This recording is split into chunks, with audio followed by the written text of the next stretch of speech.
This is Karen with NewClevelandRadio.net, and it is time for HeartMojo with Melinda Smith.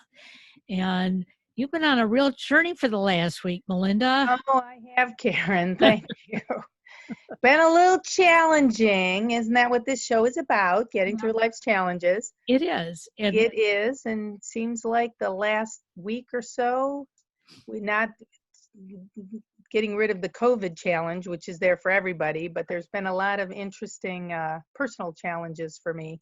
Not health, everybody. For those of you who follow me, not a health scare. Absolutely. Just life crap. And you have a really interesting guest on today. I do.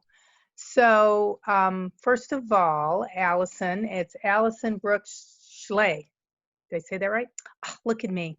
Yes, I did it. Perfect. So we met each other on Facebook when I found out I had cancer, and she and I were friends somehow. I don't really remember how. She was from Cleveland originally, right? Somehow we connected, and then she ran a little fundraiser for me to help raise some funds, which was so sweet of her. And then we sort of became friends that way, and here we are today. And her daughter was on our show in the past as well, because she's had her own challenges.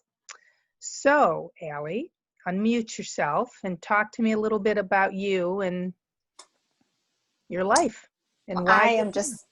I'm very grateful and humbled to be here, so thank you. And I'm just hopeful that my dogs don't bark too much, so It's okay. That's a warning. That's a big part of who I am, is a dog mom.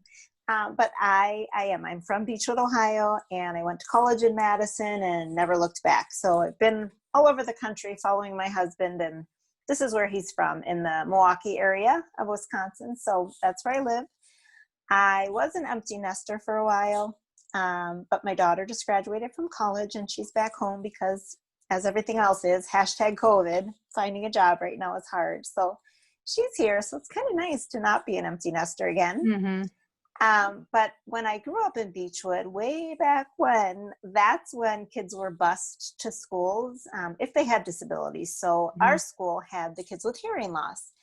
And so I remember, like, as far back as 7 or 8, being on the playground and just asking the kids, how do you sign this? How do you sign this? So that's really how I learned and fell in love with American Sign Language.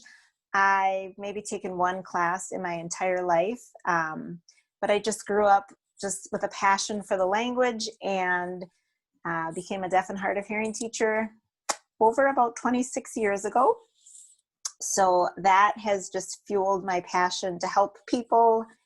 And out of that, I started a book series because I felt like there's not enough characters of kids who have hearing loss. So kind of double-sided. A lot of people, and I know they mean well, but I'll be like, oh yeah, I teach kids with hearing loss. And they say, oh, you know Braille?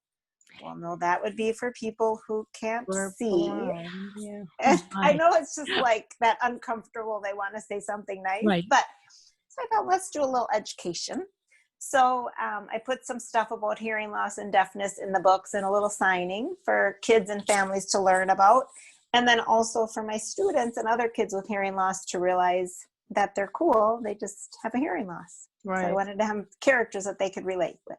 Your books are really cute. Really nice. Thank you. I'm lucky I had a family friend who, when he was 17, he was our illustrator. So Colin Richter is very, very talented young man. I tried to draw at first. I was like, yeah, that's laughable. So Not my forte. I'm glad I found him. So how was it to put those books together? Did you find that challenging for you to do? And how many books do you have? How long have you been writing? So I have 3, and the first one, I don't know if it's been in my mind, kind of forever, but it was pretty quick.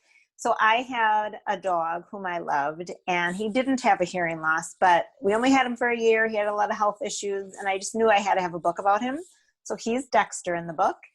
And I kind of wanted, I didn't want to make a chapter book. I wanted to make for little kids. And so the book itself has a lot of language. Sometimes kids with hearing loss, for example, they don't know, like if they look out the window, they see a bird, but they don't know it's a cardinal or a robin or a blue jay, because often parents of kids with hearing loss don't take the time or have the knowledge to expand their vocabulary. It's just easier to learn the word bird.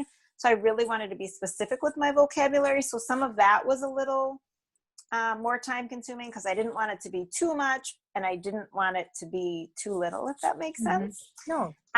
So, but honestly, I would say like writing it was only maybe a month or two. I mean, it's a 25, 30-page children's book. The illustrations is what took longer. So I was really impatient because I'm like, my book's done. Where are the pictures? Where are the pictures? But it was really fun because they're local. And so I would go over to Colin's house and, you know, we'd kind of worked with his dad, thankfully, is a graphic artist. So he helped like upload the text. And then we kind of figured out where the words would go. And we added in some signs in the pictures. So that really was more time consuming because a lot of like, you know, something so well, it was nice to see someone who didn't know about hearing loss. He'd be like, okay, you want me to have a picture of a hand, like, so if people are just listening, it's a fist that goes up and down. That means a sign yes. But if I just had that on the page, people that didn't know sign language wouldn't know. So it was like, oh yeah, no kidding. So, you know, things that are kind of obvious to people outside, but for me, I was like, oh yeah. So those little things, it was nice. And then I had an editor and I think we just went through maybe 2 different versions and it was really more about spacing and maybe a word here or there, but like the book doesn't rhyme or anything like that. So it was no big deal to switch out some words. Did you self-publish or? I did. And so the first one and then the second one, actually, my kids were skiing and I wrote that in a day of them skiing. I remember being at the ski lodge and that one I wrote. And then the third one was longer. The third one is called Sadie and the Superstars. And there's a local lady who adopted a dog who had been paralyzed. And so she takes the dog around, the dog's name is Sadie, in a wagon. And so she and I had met at some event and she wanted me to write a book. So we wrote it together. And the dog is in the book. And so then we kind of threw in kids with wheelchairs. And side note, my daughter now at 22 is in a wheelchair, but back then she wasn't. So I just find it fascinating how life, I don't know, kind of catches up with you, but never in a million years would I have thought, oh my gosh, I have my own child in a wheelchair. So we still had the kids with hearing loss and the dog with hearing loss, but then brought in Sadie and then some kids with wheelchairs. So that took longer because when you work with someone else, you need to respect their opinions and your opinions. And it's a little harder sometimes when you're trying to be creative. And then what's really cool is she hired someone to make this last book be translated in Spanish.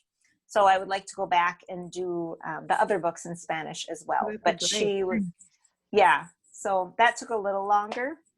And then that one actually was illustrated by Colin's father, Gary, because Colin had the nerve to go off to college. Oh my goodness. So the pictures are close, but they're definitely different. So I know, but other people might not tell the difference. Yeah, probably no one else knows. Well, now they do because you. Yeah, now they do. What so we did. What made you really decide that you really wanted to get involved in this? You know, I understand that you were working with these kids at school.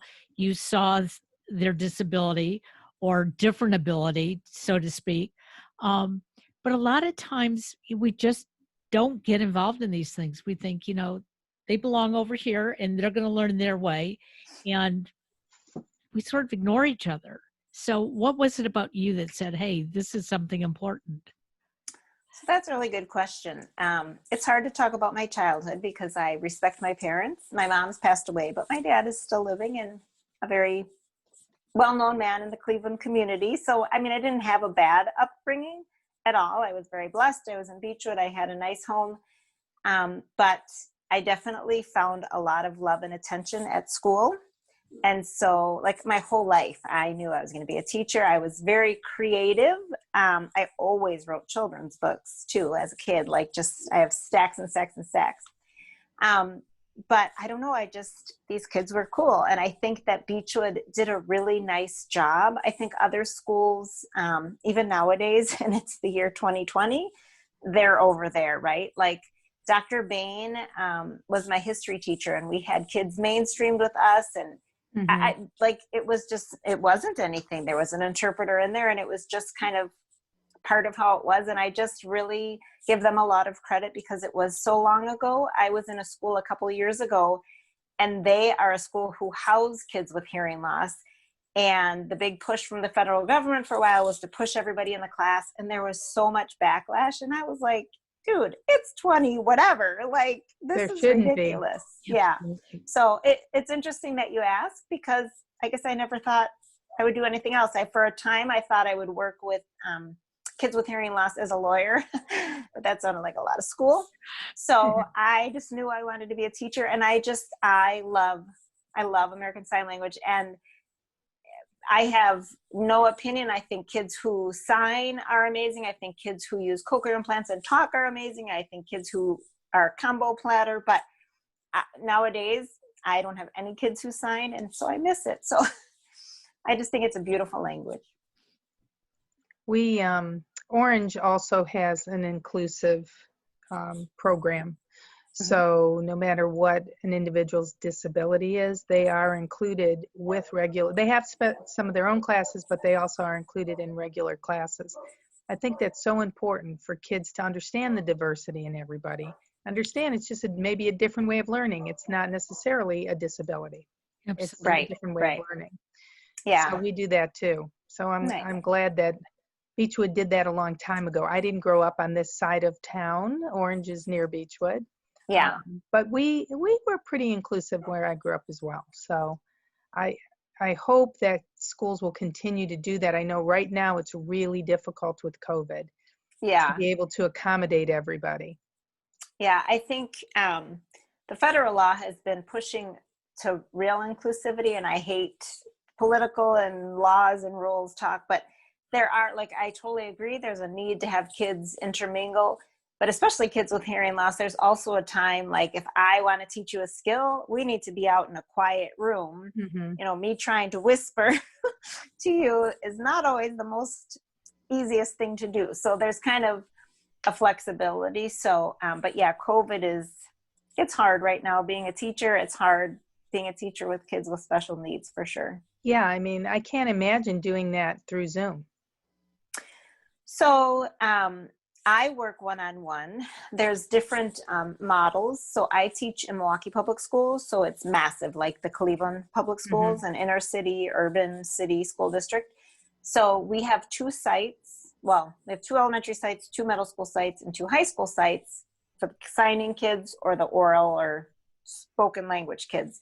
So all the other kids who don't need that much intense service get serviced by somebody like myself, what's called an itinerant teacher. So I work one-on-one. I go into a school. So every other district except Milwaukee, I would help with academics, language, advocacy, and listening skills. But because Milwaukee is so big, they would have a special ed teacher help them with academics. And I just work on listening skills, self-advocacy, how to let their peers and their staff or teachers know that they have hearing needs, what they need, how their hearing aids work, all those kind of things. And then my older kids, like how to interview to jobs, you have to tell someone you have a disability, all those things. So some of that is still, it's fine. We aren't allowed to use Zoom. We use Google Meet. So there is captioning. So my kids can turn that on if they want. The bigger issue I have is why go to school? Not a lot of my students feel that it's important, even though there's attendance and stuff. It's hard. It's really, I feel badly for them. If there's not always a parental person there, you know, maybe if your parent worked when you went to school, you know, they watch you get on the bus, but if they go to school and you're home, you may turn on that computer for an hour, right? While mom's getting ready, and then she leaves, and then why bother? So that's my biggest struggle. I never knew much about those Bitmojis. Do you know what those are? Those little mini U's. So the big thing was you have to have a Google Classroom. And I was like, I don't know a thing about this, but I am very proud to say I have the most fun Google Classrooms, because days my kids don't show up, I sit here and I just giggle at myself. Like I've made more fun, like a writing room. It takes you to this video and this activity. And so on the rare days my kids do show up, I'm like, oh, look what I have. So there are bonuses because sometimes you don't have to reinvent the wheel because there's so much out there on the internet, which is nice too. Mm-hmm.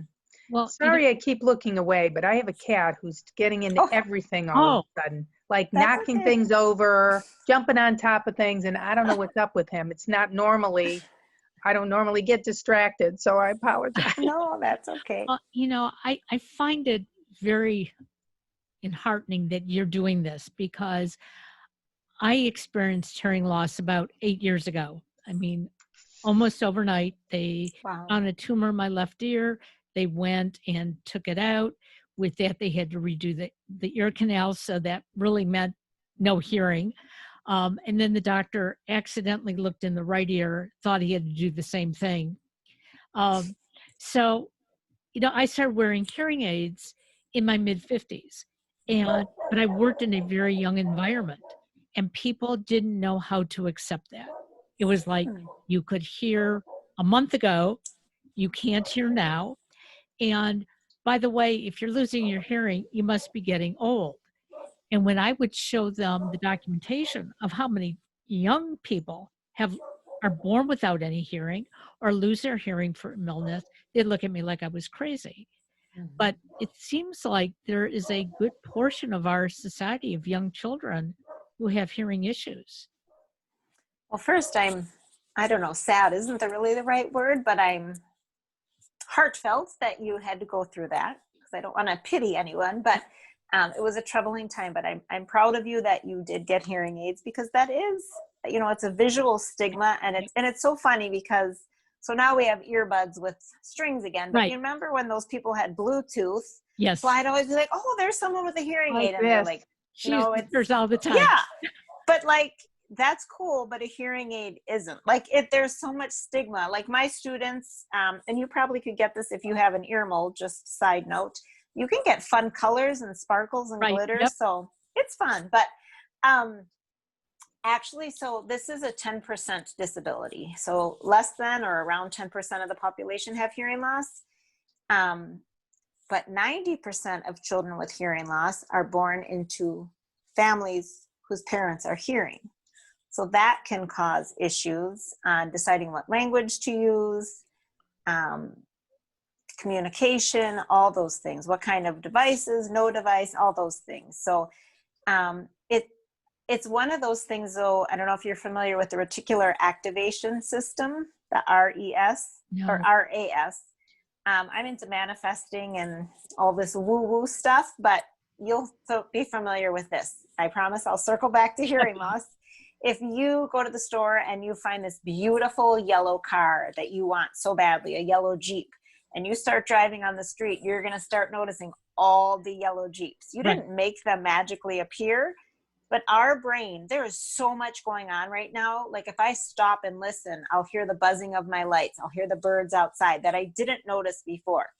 So you are probably more aware of people with hearing aids and hearing loss than you were before. And so now at Target, you're like, oh my gosh, look at that little baby with hearing aids, where he probably was there 6 months ago, but you just didn't notice. So, but it is, it's called an invisible hearing loss because you have your hair down. I would have never known. Your speech sounds, which I hate to say, normal, it's non-hearing speech. So a lot of my kids get missed or forgotten. Of course, I have the cool teenagers who won't use their hearing aids. And so every year by law, I write to my teachers and I'm like, here's all about Johnny and he has this and this, and they don't believe me. They're like, he doesn't have hearing loss. He hears fine. I'm not making this stuff up, but okay. So that's interesting. It's all about what our brain notices on that day. Absolutely. But yeah, it's brought me a lot of joy. And I also founded a nonprofit.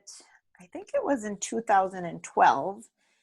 So I had worked, in other states, babies who are born, now I don't think it's mandated, but you have universal newborn hearing screening. So babies are tested if they have hearing loss or not.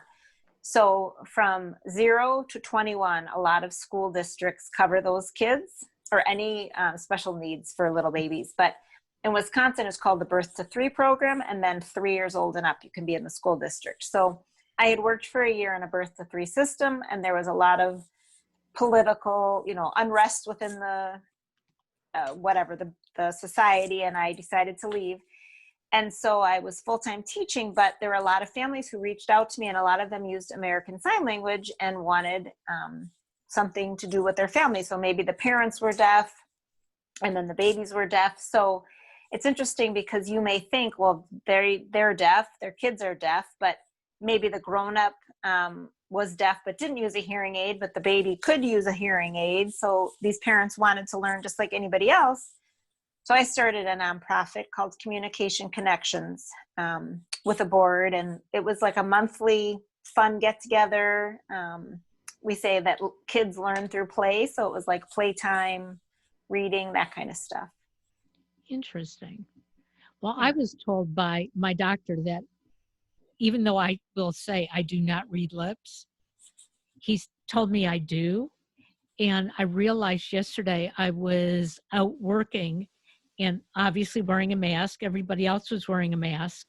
And I was missing about 50% of what was going on because obviously I read lips and didn't even, understand that. So I think we have to be careful, when we're around people. I now will tell people, I have a hearing deficiency.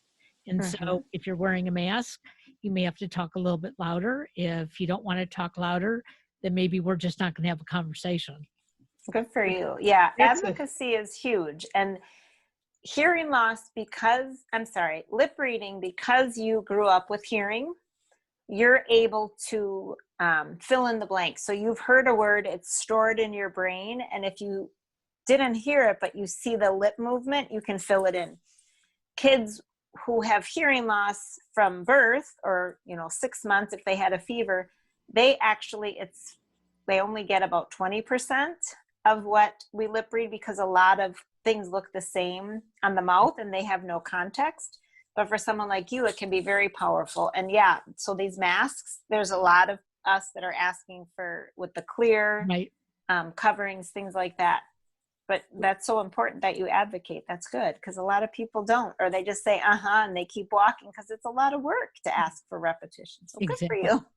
Well, every day, I work with assisted living, so I work with seniors, and this is, it's horrible for them because they have hearing loss. Many of them forget to wear their hearing aids, or they refuse to have hearing aids, and they have to wear a mask, and we have to wear a mask, and it's been extremely difficult because you really can't sometimes even speak loud enough through the mask to get to them.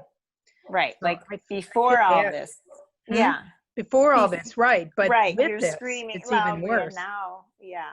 And they don't even know half the time, like you said, that to put in their hearing aids, or they don't even realize they have hearing loss. And if they have any kind of dementia, it's too hard to even test their hearing. So you don't know an accurate read on that. Right.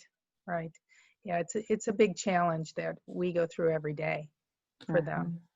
I'm sure. So speaking of other challenges in your life, right? How did you end up? So you got to be the teacher, you went through that process. So as you're looking at your life in general, because I know there's a lot of other things that you've been through, but is there anything else that you might want to share that would help somebody else get through their challenges in life?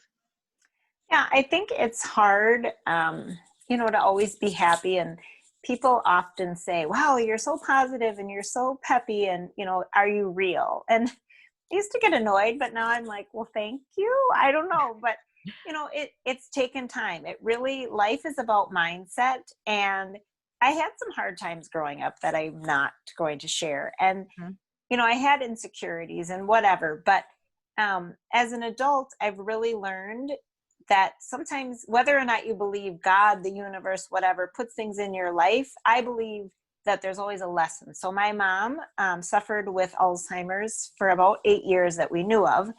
She was in Ohio, I was here. So I knew she had Alzheimer's before she was diagnosed, but nobody listened to me. So she sadly, she had worked at university hospitals forever. Like I think she was 72, and she had a bad illness that sometimes, like even a UTI, it will, Right. if you have an underlying dementia problem, this was interesting to me and scary, it will make your dementia like spike. So I went to see her, and she didn't know the president and all these things. And I was like, oh, then when that cured, her memory, a lot of her memory did come back. But so she moved out here, and, I certainly won't say that, oh, Alzheimer's was fun, Right. but it was a journey that we bonded so much through. And she thankfully wasn't sometimes you can be really angry and crabby. She became like a kid again. We sang musicals over and over and over. And, we just had a really different relationship. And thank goodness for Facebook memories, because they pop up and, there's cute pictures or little messages she sent me. And so I really think you just have to stop and find something positive. Like I would cry when I would pull up to her assisted living, and I would cry when I left. But I also would give a prayer of thanks that she had somewhere safe, because I couldn't do it. I had 2 kids at home. I was married, and I shouldn't say I couldn't. I chose not to. Some people do, and God bless them. But that wasn't in my pack of whatever I was going to do. So I was very blessed. She had money to go to a very nice place that was incredible. They treated her so well. And, I tried to really every day stop. I mean, of course you're going to be sad, but you have to find the joy. We had joy that we laughed that day. This is funny, and I'm not making fun of her really, but she had awful side effects from medicine. We thought she had Parkinson's all of a sudden, but it was a side effect of medicine. But she was shaking and she couldn't walk. And anyway, we got her, I had back surgery, so we brought my walker to see if that would help her. And I came the next day, and I was so distraught that, like, one more thing, now she has to have a walker. And I'm like, Mom, you are like incredible on this walker. And she's like, I've had it for like 5 years. What are you talking about? And I was like, yes, you have. So all I could do was smile and give thanks. Like, okay, well, there's a good thing of Alzheimer's, that I was like so worried her depression was going to get worse. And she's like, whatever. Sometimes when you have Alzheimer's, other health issues actually get better because you're not stressed about it. You don't think about it. You don't worry about it. My grandmother had blood pressure problems. They went away. She had Alzheimer's. Wow. And she lived with me for about a year. And I had 2 little kids, and my mom was there. Yeah, well, my mom was there. My mom really did the bulk of the work. But the things that happened now, they weren't funny at the time. Right. But they're fond memories now. We laugh about it. We joke about it. That's part of the reason why I work a lot with the Alzheimer's Association. Because you can't forget to laugh, which is an event that I put together last year. Hopefully next year we'll be able to do that, comedy night. But you've got to learn to laugh and take the joy out of some of it and the opportunity to be with that person, because you may not have had that opportunity, right?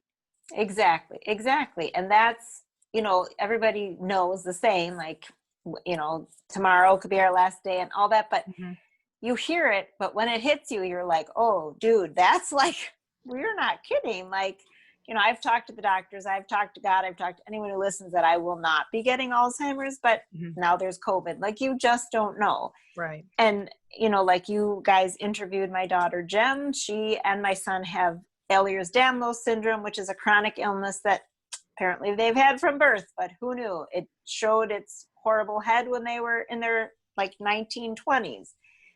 And now she's in a wheelchair. Like, you don't know. But like, when she finally got her diagnosis, we got a manicure and celebrated. People thought we were crazy, but we're like, well, we have answers. Like, you have to find a way to get through life. Right. You have to. Well, with the cancer, when I had to do chemo and lost my hair, I made that into a party. Like, I went and had them cut off the rest of my hair. We had champagne, and, we tried to take it to a different level. Rather than wallow in the sorrow of the moment, to try to take what we could make joyful out of the moment. And that's what you did. Right. And like my daughter, her hair was falling out, and she bought wigs, and like really fun wigs. Like, she has a pink wig and a black wig. Like, okay, there you go. Like, it is hard. And I think it's important though that I say these things, but you have to remember that it's okay to feel the sad also, You can because have a I bad think, day. yeah. And like you said, just not get stuck in it. But like, I allowed myself to cry, like hyperventilate at the assisted living, because otherwise, if I held it in and I was always trying to save the world, then it's like, I'm going to start having health problems because I'm holding it in so much. So I realized, there's a time and a place, and it is a balance. Go ahead. No, and it's okay. It's okay to do that. I think that's Yes. important for people to understand. You're working through the challenge, you look for the good things, but it really is okay to not have a good day. Well, Yes. and we all have challenges, Right. When my son turned 6 years old, he went from a private kindergarten to public school. And within the first couple of weeks, we got a phone call that he was hiding underneath his desk every time there were loud noises. And we had never seen anything like that before. And before we knew it, they had him diagnosed as being on the autism spectrum. And then we got to a doctor and it got confirmed. And talk about wanting to cry. But I knew that wasn't the time. He looked and acted so-called typical that we were going to find a way to make his life as typical as possible. And yeah, we've cried on and off over the years. Luckily, he's doing absolutely fine as a young adult, but we go through these journeys and we all think, especially as women, we have to be strong. Right. And we don't have to be. I mean, just what you went through last week, with your son, he's going through some medical issues, things that can be controlled. But you know what, Melinda, you were allowed not to feel great about life last week. Right. Right. And some things, do last a week. Like if you're going through and you're getting testing and all this, but I think also like it's important. I have on my phone, and it sounds cheesy, but it's changed my life in the last 3 months. My alarm, I didn't know you could edit them. And it says, I'm grateful to wake up to this amazing day. So that's the first thing that I read, and I set it to music. I also have a side business. And so I have an alarm when I drink coffee to break my fast every day. And I have an alarm that is for a goal that I'm trying to reach in that business. And so it's like an affirmation that I say out loud. And those little things really help. And I think like I have 2 books. One is The Power of Positive Thinking. And I forget the second one I just ordered. But even if you take 10 minutes a day, I listen to podcasts all the time. But reading, listening, that just can change your brain so much. But all of that has taught me you can be sad, you can have whatever, the struggle, but you had a bad moment or a bad doctor's appointment, but you didn't have a bad day, right? Like, Melinda, you got a lot of bad happening today, but hopefully this will have turned your day around. You know what I'm saying? Like there's something that makes the day better. It has. When I started, and I talked to you earlier, and Karen did not get the full blow, but you did, because that's right when things were happening. It was a little stressful, but I'm still glad that we got together and we talk, and that makes a difference. By the way, the second book is Battlefield of the Mind. Oh, thank you. Well, see, I sent them to myself so that I could look. I already have the one, but that one I hadn't had. So that's what I looked up for you. But now just coming into maybe changing the scenery a little bit, coming into doing this, it makes me feel remember what I'm grateful for too, because you can have a bad day, and Lord knows I've had some, but when I get through that, at the end of the day, I'm still grateful to be here. I've been through a lot of things as you have, and I'm grateful to wake up today, because there was a time where I wasn't so sure I was going to wake up every day. Absolutely. Right? And we never really know, honestly, we don't. But when I wake up, I'm still grateful for that day, no matter what the day brings to me. Yes. No matter how challenging. Right. And it's important, like you've been through a lot of ish. I mean, cancer is like, that's the big C, right? Mm-hmm. And it's not to belittle that or to whatever, but if I said, my mom, like it's my mom's Alzheimer's, or if I got a divorce, or I can't even think of whatever, I lost a job. When people say to someone, oh, well, that, there's somebody out there worse than what you have, that bothers me, because you have a right to feel your ish. I'm grateful that it wasn't cancer, but You know what I'm saying? Like, I Yeah. know what people are trying to make it better. Oh, my kids only have a chronic illness. Like, she's just in a wheelchair. It's not like she has cancer. Well, thank goodness. But that's still a lot for a 19-year-old to go It's through. a lot. And And she's I think, amazing. well, thank you. But I know people don't mean it in a bad way. Like, they're trying to lift your spirits. And I used to be like that. But you have every right to, even if you spilled coffee down your shirt on the way to your interview, like, feel that, but just don't get stuck in it or think, because I do have friends who are like, nope, that's it. The whole day's done. It's going to be a terrible day. This is awful. I'm done. I should just go back to sleep. Like, that was one thing that happened. How about you pivot and let's start over, change, put on a new shirt, and let's go. Well, and sometimes it's difficult for us based on our upbringing. I grew up in a house where everything was supposed to go a certain way. And if it didn't, what did you do to cause it? Right. And it wasn't until I became an adult, actually taking care of my mother while she was dying, that I finally got that exception that, what, it's not always your fault. Things do happen. Mhm. And for it to take almost my whole life to get to that point, that's difficult. And so I think we have to think about what the people around us are saying, and we have to learn how to block that out. This may not be important to you that, I poured coffee down my shirt, but I had a really important interview. I didn't have time to go home. I'm not going to get the job because of the way I feel, whatever. You know what? That is big. Yes, absolutely. And that's important. I was not very good at setting boundaries before. I'm definitely what they call a yellow personality. I'm a people pleaser. I'm a teacher, right? I want to make everybody happy. And I've learned, like, no, it's okay to say no. I love you as a person, but you bring me down too much, or, really, you don't respect me. And it's hard as a 50-year-old. Like, you think making friends is easy, but it's not.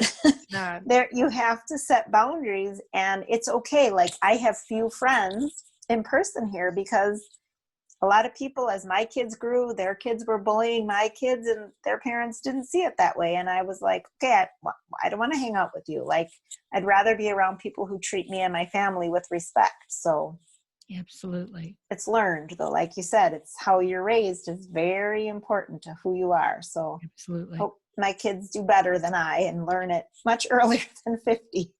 I do think, though, that some of it is just part of aging, because when we're younger, we want to please our parents.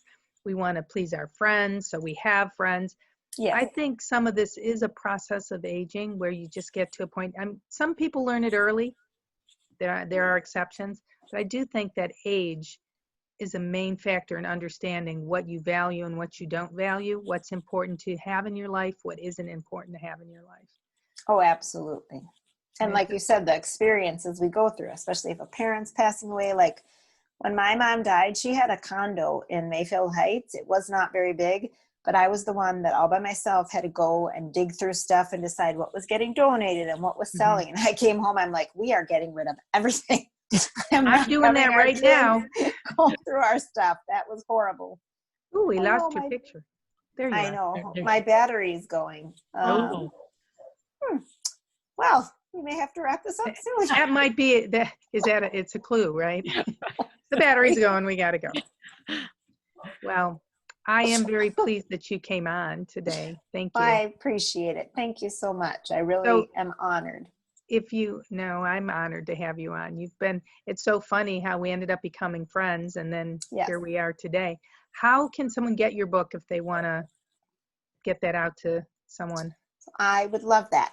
If you go to www.alli, Schley, SCHLEY.com, that's my website. So the book series is called Forever Friends, and I have a Facebook page with the number 2 Forever Friends. I post stuff about hearing loss, kids' activities, dogs. It's just a lot of fun and a lot of hearing loss information for families who have kids with hearing loss or not, if you want to just learn. And then I'm Allison Brooks Schley on Facebook, and I would love to connect. Wonderful. Great. Thank you so much for being on today. I really appreciate it more than you know. Oh, thank you both. I appreciate it. It was wonderful chatting with you guys. And say hi to your daughter for us. Yes, please. She's delightful. Oh, thank you. That means a lot. I We'll appreciate have to that. have her back another time now that we actually do a Zoom call where we can see everybody. Wonderful. Yeah. That sounds good. I'll have a great day, ladies. Take care. Thanks. Thank you. Take You care. too. Bye-bye. See you. Bye-bye.